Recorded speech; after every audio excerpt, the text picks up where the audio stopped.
శ్రీనివాస్ భక్తి మార్గానికి స్వాగతం.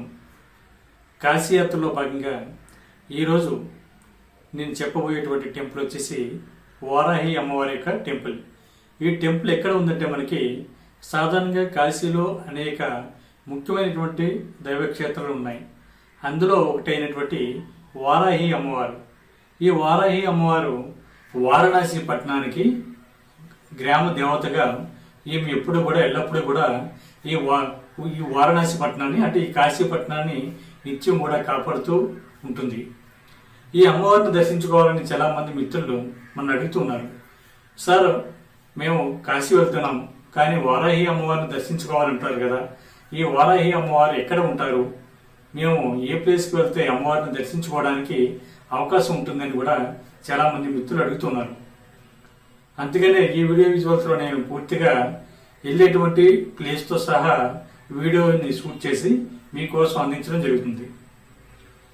ఇక్కడ సాధారణంగా వారాహి అమ్మవారి గురించి చెప్పాలంటే ఈ టెంపుల్ మనకి ఉదయం 7 గంటల నుండి ఉదయం 9:30 వరకు మాత్రమే ఓపెన్ అయి ఉంటుందండి. అన్ని టెంపుల్ లాగే మనకి తెల్లారుజాము 4 గంటల నుండి మధ్యాహ్నం 12 గంటల వరకు, తిరిగి 3 గంటల నుండి నైట్ 11 గంటల వరకు లేదా 9 గంటల వరకు ఓపెన్ అయి ఉంటాయి చాలా టెంపుల్. కాకపోతే కాశీలో ఉన్నటువంటి ఈ ఒక్క టెంపుల్ మాత్రమే, అంటే వారాహి అమ్మవారి యొక్క ఈ యొక్క టెంపుల్ మాత్రమే మనకి కేవలం సుమారు ఒక 2:30 గంటలు 3 గంటలు మాత్రమే ఓపెన్ అయ్యి భక్తులకి దర్శించుకోవడానికి అవకాశాన్ని అయితే మనకి ఇవ్వడం జరిగింది. అసలు ఈ టెంపుల్కి ఏ విధంగా వెళ్ళాలి అనేటువంటి విషయానికి వస్తే, నా బ్యాక్ సైడ్ కనిపిస్తున్నటువంటి వీడియో విజువల్స్లో మీరు ఉన్నటువంటి ప్రదేశం ఏదైనా సరే అంటే 2 ప్లేసుల ద్వారా ఈ అమ్మవారిని అయితే దర్శించుకోవడానికి వెళ్ళొచ్చు. మనకి అంటే దశపాశ్వమేధ ఘాట్ ఏదైతే ఉందో అక్కడ నుండి అంటే 1వ నెంబర్ గేట్ దగ్గర నుండి మనకి కొంచెం ఫ్రంట్కి వెళ్ళి రైట్ సైడ్ దిగినట్లయితే మనకి ఈ అమ్మవారి యొక్క టెంపుల్ కొంచెం దూరంలో కనిపిస్తుంటుంది. మనకి ఈ అమ్మవారికి టెంపుల్ వెళ్ళేటువంటి మార్గం మధ్యలోనే కాశీ విశాలాక్షి అమ్మవారి యొక్క ఒక శక్తిపీఠం కూడా మనకి అక్కడ దర్శనం అవ్వడం జరుగుతుంది. నేను కాశీ విశాలాక్షి అమ్మవారి టెంపుల్కి ఏ విధంగా చేరుకోవాలి అనేటువంటి విషయాన్ని కూడా నేను తర్వాత వీడియోలో దాని గురించి క్లియర్గా అయితే పోస్ట్ చేయడం జరుగుతుంది. కాకపోతే ఈ వీడియో లో మనకి అమ్మవారు అంటే వరాహి అమ్మవారి టెంపుల్ వెళ్తున్నటువంటి దారి లేదా కాశీ విశాలాక్షి అమ్మవారి టెంపుల్ వెళ్తున్నటువంటి దారి కొద్ది దూరం వరకు ఒకటే అండి. అక్కడి నుంచి అమ్మవారి యొక్క టెంపుల్ మనకి కాశీ విశాలాక్షి అమ్మవారి యొక్క టెంపుల్ ముందుగా మనకి కనిపించడం జరుగుతుంది. అమ్మవారిని దర్శించుకున్న తర్వాత కొద్దిగా ముందుకు వెళ్తే మనకి వరాహి అమ్మవారి యొక్క టెంపుల్ మాత్రం మనకి కనిపిస్తుంది. అదే లేదు చాలా మంది పడవల్లో వెళ్దాము అంటే గంగా నది ఒడ్డు నుంచి వెళ్దామని అనుకునేటువంటి వారు ఎవరైతే ఉంటారో, మీకు మనమందిర్ ఘాట్ ఉంది కదండి, అంటే దశాశ్వమేధ ఘాట్ పక్కనే మనకి మనమందిర్ ఘాట్ ఉంది.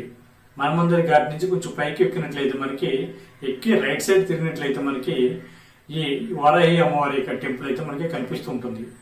సాధారణంగా ఇక్కడ ఉన్నటువంటి అమ్మవారిని దర్శించుకోవడానికి అయితే చాలా మంది భక్తులు అయితే లైన్లో అన్నది అంటే వెయిటింగ్ ఉంటుందండి. ఎందుకంటే కేవలం మనకి 7 గంటల నుండి ఉదయం 9:30 వరకునే ఓపెన్ చేసి ఉంటుంది కాబట్టి ఈ సమయంలోనే ఇక్కడ అమ్మవారిని దర్శించుకోవడం జరుగుతూ ఉంటుంది. దానికోసం చాలా మంది భక్తులు లైన్లో ఉంటారు. ఒక విషయం చెప్పాలంటే ఇక్కడ సాధారణంగా ఎక్కువ మంది వచ్చేటువంటి భక్తులు ఎవరైతే మన ఆంధ్ర నుంచి వచ్చేటువంటి భక్తులు ఎక్కువ, దాని తర్వాత పక్కన ఉన్నటువంటి కర్ణాటక కానీ తమిళనాడు కానీ వీళ్ళ మాత్రమే అధిక సంఖ్యలో ఈ అమ్మవారిని దర్శించుకోవడం రావడం జరుగుతుంది. ఎందుకంటే వారాహి అమ్మవారిని కాశీపట్నం వచ్చేవారు ఎవరైతే ఉన్నారో యాత్రికులు ప్రతి ఒక్కరు కూడా తప్పనిసరిగా దర్శించుకోవాల్సినటువంటి అమ్మవారు ఈ వారాహి అమ్మవారు. ఎందుకంటే మనకి కాలభైరవ స్వామి యొక్క టెంపుల్ ఎంత ముఖ్యమో అంటే ముందు కాలభైరవ స్వామిని దర్శించుకుని తర్వాత కాశీ ఈశ్వరుని ఏ విధంగా దర్శించుకుంటామో అదే విధంగా ఇక్కడ మనకి కాశీ యాత్ర చేస్తున్నటువంటి ప్రతి ఒక్కరు కూడా ఈ వారాహి అమ్మవారిని మాత్రం ఖచ్చితంగా దర్శించుకుని తీరాలి. ఎందుకంటే తను ఈ వారణాసి పట్టణానికి కాశీ పట్టణానికి ఆమె గ్రామదేవత కాబట్టి ఖచ్చితంగా మనం దర్శించుకునేటువంటి ప్రయత్నం చేయాలి. ఇక్కడికి మనం వెళ్ళినట్లయితే 2 మార్గాలు ఉంటాయండి సాధారణంగా. అంటే ఒకే గేట్ ఉంటుంది. భక్తులందరినీ కూడా చాలా ఫ్రీగా అంటే ఎటువంటి టికెట్ కూడా ఉండదు. ఒక వైపు చూసినట్లయితే నేను అది వీడియో విజువల్స్లో ఆ గేట్ కానీ అక్కడ ఉన్నటువంటి భక్తులు కానీ ఇదంతా కూడా వీడియో విజువల్స్లో వెనకాల మీకు చాలా క్లియర్గా కనిపిస్తూ ఉంటుంది. అదొకటి. సామాన్యంగా ఎవరైతే ఉన్నారో భక్తులందరూ కూడా అక్కడ వెళ్ళి దర్శించుకోవచ్చు. మరొక గేట్ కూడా ఉంటుంది, అంటే ఒక హౌస్ టైప్ ఉంటుంది. అక్కడ మనకి లోపలికి వెళ్ళినట్లయితే ఒక మనిషి దగ్గర, అంటే స్టార్టింగ్ ఎర్లీ మార్నింగే కొంచెం మనం అక్కడ ఉన్నట్లయితే, అంటే 6:30, అంటే ఇంకా కొంచెం చాలా మంది అయితే ముందు నుంచి ఉంటారు కాబట్టి మనం 6:30 టైంకి కొంచెం హౌస్, అంటే దాని పక్కనే ఉన్నటువంటి బిల్డింగ్ పక్కన మనకి కనిపిస్తే లోపల పంపించి మనిషి దగ్గర ఒక 200 రూపాయలు ఇచ్చుకొని అమ్మవారి యొక్క దర్శనం కూడా పంపడం జరుగుతుంది. ఇక్కడ వారాహి అమ్మవారిని దర్శించుకోవడం అన్ని క్షేత్రాలలాగే డైరెక్ట్ గా అమ్మవారిని ఇక్కడ దర్శించుకోవడానికి ఉండదండి. చాలా మంది మిత్రులు మేము వెళ్ళాం కానీ అమ్మవారి యొక్క దర్శనం సరిగ్గా మాకు కనిపించలేదని అంటున్నారు. ఇక్కడ ఉన్నటువంటి టెంపుల్ ఏదైతే ఉందో ఇక్కడ, అంటే వారాహి అమ్మవారి యొక్క టెంపుల్ మనకి భూగర్భంలో ఉందండి. అంటే భూగర్భం లోపల మనం వెళ్ళినటువంటి ప్లేస్ ఏదైతే ఉందో అక్కడ అమ్మవారి కింద ఉండడం మనం చూడవచ్చు. అక్కడ ఉన్నటువంటి అమ్మవారిని పైన నుంచి మనం అమ్మవారిని అయితే దర్శించుకోవాలి. అంటే 2 ఖండాలు ఉంటాయి, అంటే 2 రంధ్రాలు ఉంటాయి పెద్ద. అందులో ఒక రంధ్రం నుంచి అమ్మవారి యొక్క ముఖం కనిపిస్తుంది, రెండో రంధ్రం నుంచి అమ్మవారి యొక్క పాదాలు కనిపిస్తాయి మనకి. ఇలాగా మనకి అమ్మవారి యొక్క దర్శనం అయితే జరుగుతుంటుంది. ఎందుకు అమ్మవారిని డైరెక్ట్ గా మనం ఎందుకు దర్శించలేం అంటే, ఇక్కడ వారణాసి పట్టణంలో ఉన్నటువంటి అమ్మవారి యొక్క రూపం ఉగ్ర రూపం కాబట్టి, ఉగ్ర రూపానికి అధిక శక్తి ఉంటుంది కాబట్టి దాన్ని సామాన్య మానవులు ఎవరు కూడా అమ్మవారిని దర్శించేంత శక్తి సామాన్యులకు ఉండదు కాబట్టి ఆమె శక్తిని ఎదుర్కొని నిలబడి ఆ ముందు దర్శించుకునేటువంటి అవకాశం ఈ రోజులో ఉన్నటువంటి సామాన్యులకి, సామాన్య మానవాళికి లేదు. కాబట్టి అమ్మవారిని ఆ విధంగా దర్శించుకోవడానికి పూర్వం నుంచి కూడా ఏర్పాటు చేసినటువంటి పద్ధతి అది. అంటే అమ్మవారి భూగర్భంలో ఉంటారు కాబట్టి మనం పైనుంచి దర్శించుకుంటాం. ఒక్కొక్కరిని కూడా లోపలికి గదిలోకి, అంటే ఒక గది ఉంటుందండి, ఆ గదిలోకి మనకి ఇక్కడి నుంచి లైన్ ఉంటుంది కదా, లైన్ నుంచి కొంచెం ముందుకు వెళ్ళిన తర్వాత మనకి ఒక చెట్టు ఉంటుంది. అక్కడ ఆ చెట్టు నుంచి ఒక హౌస్ ఏదైతే ఉందో హౌస్ కింద అమ్మవారి భూగర్భంలో మనకి ఇక్కడ కనిపించడం జరుగుతుంది. మనం లోపలికి వెళ్ళిన తర్వాత అక్కడ అమ్మవారిని ముందుగా, అంటే ఒక్కొక్క భక్తుని లోపలికి పంపించడం జరుగుతుంది ఒక గది లోపలికి. అక్కడ ఉన్నటువంటి ఒక కన్నంలో చూసిన తర్వాత, కన్నంలోంచి అమ్మవారి యొక్క ముఖాన్ని చూసిన తర్వాత రెండో కన్నంలోంచి అమ్మవారి యొక్క పాదాలు కనిపిస్తాయి మనకి. అక్కడి నుంచి దర్శించుకొని మనం బయటకు అన్నది రావడం జరుగుతుంది. ఈ విషయాన్ని ప్రతి ఒక్కరు కూడా గుర్తుపెట్టుకోండి.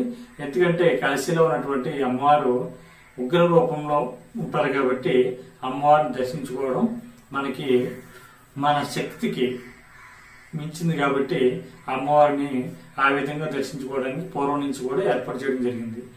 అంతేకాకుండా ఈరోజు కూడా అమ్మవారు ప్రతిరోజు కూడా కాశీ పట్టణాన్ని ఆమె చూస్తూ పరిపాలిస్తుందని కూడా చెప్తూ ఉంటారు. ప్రతిరోజు ఈ అమ్మవారు తిరుగుతారని, కాశీలో ఉన్నటువంటి ఎవరికి ఎటువంటి ఇబ్బంది కలగకుండా ఈ అమ్మవారు ఎల్లవేళలా రక్షిస్తారని కూడా ఇక్కడ పండితులు అయితే చెప్తున్నారు. అంతేకాకుండా ఈ కాశీపట్నం ఉన్నటువంటి వారాహి అమ్మవారిని దర్శించుకోవడం వల్ల ముఖ్యంగా చాలా మంది ఇక్కడికి వచ్చేటి వారు ఎవరుంటారంటే, కోర్టు కేసులు ఉన్నవారు కానీ, లేదా శత్రు బాధలు ఉన్నవారు కానీ, లేదా ఎంత పెద్ద కోర్టు కేసులైనా సరే, ఎంత పెద్ద సమస్య అయినా సరే ఇక్కడ ఉన్నటువంటి అమ్మవారిని దర్శించుకుంటే అవన్నీ కూడా పటాపంచలు అయిపోతాయని భక్తుల యొక్క ప్రగాఢ విశ్వాసం. అంతేకాకుండా ఇక్కడ ఉన్నటువంటి పండితులు కూడా మనకి అదే విషయాన్ని కూడా ఇక్కడ చెప్పడం జరుగుతుంది. ఇక్కడ అమ్మవారిని దర్శించుకోవడం వల్ల శత్రువు బాధలు ఉండవని, మనకి ఎంత కష్టమైనటువంటి కోర్టు కేసులు ఉన్నా, దీర్ఘకాలిక కోర్టు కేసులు ఉన్నా కూడా అవన్నీ కూడా తొలగిపోతాయని మనకి ఇక్కడ ఉన్నటువంటి పండితులు అయితే చాలా స్పష్టంగా మనకి వివరించి చెప్పడం జరుగుతుంది.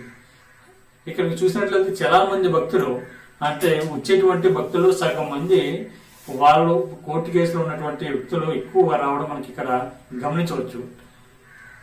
కాకపోతే వాళ్ళు ఎవరో మనకి కోర్టు కేసులు ఉన్నాయని ఎవరు చెప్పరు కాబట్టి ఇక్కడ ఈ టెంపుల్కి మెయిన్ విశిష్టత అదని కూడా ఇక్కడ చెప్తున్నారు పండితులు.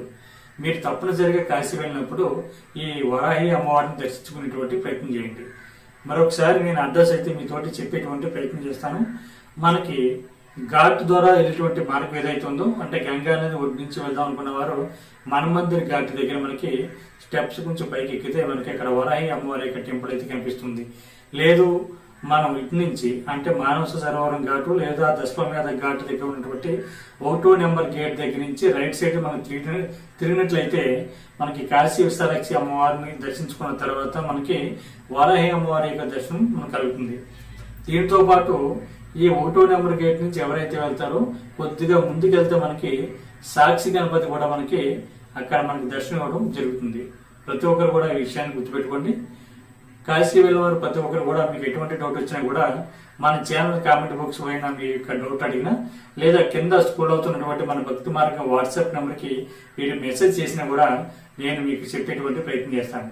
ప్రతి ఒక్కరు కూడా ఈ అవకాశాన్ని వినియోగించుకోండి. అంతేకాకుండా చాలా మంది అడుగుతున్నారు, సార్ కాశీలో మేము ఎక్కడ ఉండాలి, కాశీలో చూడవలసినటువంటి వివిధ ప్రదేశాలు ఏంటి, ఏ ప్రదేశానికి ఏ విధంగా వెళ్ళాలి అనేటువంటి విషయాన్ని, అంటే కాశీ టూర్కి సంబంధించినటువంటి డీటెయిల్స్ అన్ని కూడా మిత్రులు అడుగుతున్నారు. నేను దీనికి సంబంధించినటువంటి వీడియోస్ అన్ని కూడా ఒకటిగా నేను కాశీ యాత్రలో భాగంగా నేను పోస్ట్ చేయడం జరిగిందండి. మీరు ఎవరైతే తిరిగి ఆ వీడియో చూద్దామనుకుంటే మన ఛానల్లో ఉన్నటువంటి ప్లేలిస్ట్లోకి వెళ్ళి మనకి కాశీ యాత్ర వారణాసి అని ఉంటుంది, దానిపైన క్లిక్ చేస్తే మనకి ప్రతి ప్లేస్కి సంబంధించినటువంటి వీడియో మీకు డిస్ప్లే అవ్వడం జరుగుతుంటుంది. ఎక్కడ ఉండాలి అనేటువంటి విషయాన్ని కూడా నేను ఆ వీడియోలో అయితే నేను చెప్పడం జరిగిందండి. మీరు ఆ వీడియోస్ అన్ని కూడా చూసినట్లయితే మీకు మ్యాక్సిమం క్లారిటీ వస్తుంది. అంతేకాకుండా తర్వాత పెట్టేటువంటి వీడియోలో కాశీకి ఏ విధంగా వెళ్ళాలి, ఎక్కడ ఉండాలి, మనం అక్కడ ఉన్నటువంటి దర్శించవలసిన ప్రదేశాలు ఏంటన్నది ఒక చిన్న వీడియో చేసి నేను అప్లోడ్ చేయడం జరుగుతుంది. ఇప్పుడు వరకు మన ఛానల్ ఎవరైతే సబ్స్క్రైబ్ చేసుకోలేదో పక్కన కనిపిస్తున్నటువంటి సబ్స్క్రైబ్ బటన్ మీద ప్రెస్ చేసి పక్కన ఉన్నటువంటి గంట సింబల్ పైన ఆల్ పైన ప్రెస్ చేయడం వల్ల మన ఛానల్లో అప్లోడ్ చేస్తున్నటువంటి ప్రతి వీడియో కూడా మీకు చేరేటువంటి అవకాశం ఉంటుంది. ధన్యవాదాలు.